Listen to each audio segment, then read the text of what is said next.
1, 2, 3. Growing up, I was a mama's boy. How many mama's boys we got in the house? Don't be shy, all right? All right. In addition to being a mama's boy, I loved sports. And I worked hard at sports my whole life until I reached my goal of playing college football at a Division I university. So one day, during the spring semester of my college years, my mom calls me. And being a mama's boy, I picked up the phone because she called me all the time. And I said, "Hey, Mom, what's up?" But her tone was a little different. And she said, "Baby, I want you to come home this summer." I said, "Ma, I can't come home. We got summer workouts. They're mandatory." She said, "Nah, I know. But your father just retired. Your sisters are out the house. We can finally be alone together as a family and have no obligations other than sharing each other's love." As soon as she said love, she had me. I was like, all right. So a few weeks later, I went and knocked on my coach's door. My coach, Coach Urban Meyer, he's still coaching. He's the coach at Ohio State. And I said, "Coach, for personal reasons, I'll be leaving school." We exchanged a few more words, and then he said, "All right, big fella, I'll miss you." So that May, I got back home. My parents sat me down and they said, "We got something important to tell you." And I'm thinking, dang, what now? I already left school. So my mom burst out, "Me and your daddy booked an international cruise. We're gonna take our first international trip in July. It's all paid for."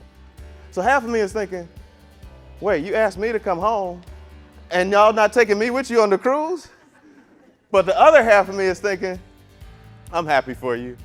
And I'll have the house to myself for 2 weeks in the summer as a teenage kid. So it was a win-win situation. Fast forward a few weeks later, and seeing that it was the first summer my dad had been retired and we were together as a family, we decided to go real big on his Father's Day gift that year.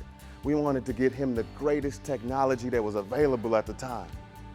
And I'll give away my age a little when I admit it was a DVD player. But anyway, 3 days before Father's Day, my sister came to pick me up with my nephews. I went out, I got the DVD player, came back. My mom came out to the car, greeted my nephews, greeted my sister, walked across the street, told me, "Hurry up inside, go hide the gift. Your daddy's out back." So I went inside, I hid the gift. By the time I hid it, I had come back downstairs. My mom was making her way across the street back to the house, and then she slapped the door. And she said, "Junie, help me, I'm sick." Junie was her nickname for my dad, Edward Jr. And after she said that, she collapsed. And I reacted the only way I knew how. I said, "Daddy! Daddy!" And I ran to my mom's side. My father was there by that time. And we picked her up. And we started carrying her into the living room. And as we carried her into the living room, she looked at me and she said, "I don't want to die." By the time we got to the living room, we put her on the couch. And there I was, just a teenage boy, and I'm looking and I'm watching life escape my mother's body. And she couldn't put together any words. And I think with the last bit of strength she had, she grabbed my arm and she pulled me close and she said, "Eddie, I love you." Less than 24 hours later, my mother was gone. Those were the last words she ever spoke. She never got to take that cruise. So for me, when I think about the answer to this question, why is it important to travel as early and often as possible? It's simple. It's because sometimes tomorrow never comes.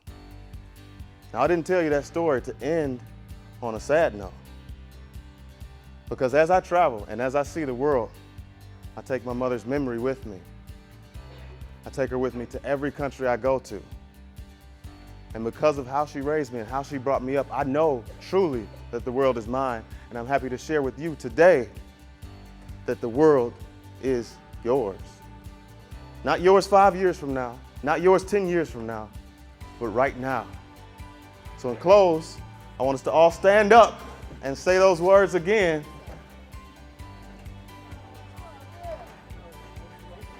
Say Sangun Nekoshida, the world is mine. And this time I want you to say it with the most passion that you spoke with all day. I want them to hear us on the other side of this campus. Say it with your chest out. Say Sangun ne Koshida. Say Sangun ne Koshida. Thank you.